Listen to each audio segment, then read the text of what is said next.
अस्सलाम वालेकुम class 9 student, क्या हाल चाल है। आज हम यूनिट नंबर 1 कंस्ट्रक्टेड क्वेश्चन,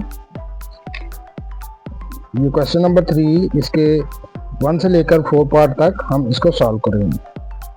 तो आए शुरू करते हैं। अच्छा, इस स्टडी में जो क्वेश्चन आंसर आपने जो मैं सॉल्व कर रहा हूँ, इसके लिए बुक रीडिंग करनी बहुत ज़रूरी है। बुक रीडिंग के बगैर आपको ना तो सही तरह से समझ आएगी, बुक रीडिंग आपकी अच्छी होगी तो क्वेश्चन आंसर आपको सॉल्व करने में मदद मिलेगी। चलिए आइए शुरू करते हैं। क्वेश्चन नंबर 1, इसका पहला क्वेश्चन है, how does a super critical state look like. Super critical state जो है वो आपको कैसी नज़र आती है। ये सुपर क्रिटिकल, इसका जो आंसर है, a super critical fluid is a homogeneous phase that has properties of both liquid and gas. इसकी जो प्रॉपर्टी है वो इन बिटवीन गैस और लिक्विड की होती है। It appears like dense, dense मतलब गाढ़ी और फॉगी शक्ल का फ्लूइड होता है। Foggy fluid, it is high compressed. ये इसका आंसर है कंस्ट्रक्टेड क्वेश्चन नंबर 1 का। अब number 2, in what way is plasma created in A tube. जो ट्यूब लाइट होती है उसके अंदर वो प्लाज्मा जो है वो उसको कैसे क्रिएट किया जाता है। Plasma is created by ionising gas, gas की आयनाइजेशन की जाती है inside the tube bye an electric current. 2 electrode लगा के उनके अंदर इलेक्ट्रिक करंट डाला जाता है जिसके अंदर गैस होती है। जैसे ही करंट उस गैस के अंदर फ्लो करता है तो उसकी आयनाइजेशन हो जाती है, जिसकी वजह से the ionised gas emit UV light.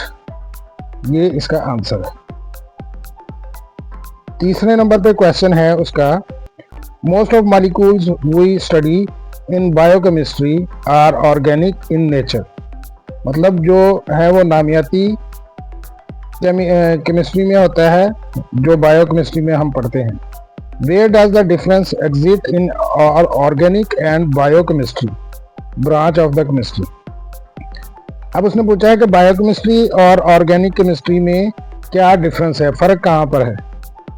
तो ये जो इसका आंसर है वो ये है कि organic chemistry study carbon containing compound and their reaction, जबकि बायोकेमिस्ट्री जो है focus on chemical process and molecules mostly organic in living organism. उस जिंदा लिविंग ऑर्गेनिज्म के अंदर जो मॉलिक्यूल्स की है स्टडी वो इसमें बायोकेमिस्ट्री में आती है। Question number 4, give a reason brilliance shown by diamond. क्या वजह है कि डायमंड आपको चमकता हुआ नजर आता है। और diamond sparkle due to total internal reflection.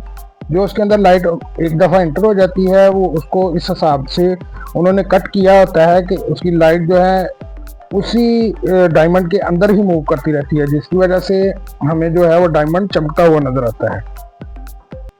Reflection and high reflective index. Reflective index ये आप आगे यूनिटों में इसको पढ़ेंगे। काजिंग लाइट डिस्पर्शन मतलब जो लाइट है वो आपकी जो है वो फैलती है उसके अंदर। ब्रिलियंस कैन बी इम्प्रूव, इसकी ब्रिलियंस और इम्प्रूव हो सकती है by precious cutting into optimised light reflection. Light reflection के हिसाब से इसकी अगर मज़ीद कटिंग की जाए तो उसमें और बेहतरी आ सकती है। Thank you for watching. अगर आप हमारे चैनल पे नए हैं तो काइंडली लाइक करें, शेयर करें और सब्सक्राइब करें। मिलते हैं नेक्स्ट वीडियो में, इसके अगले पार्ट को सॉल्व करेंगे क्वेश्चन नंबर 3 के। अल्लाह हाफिज़।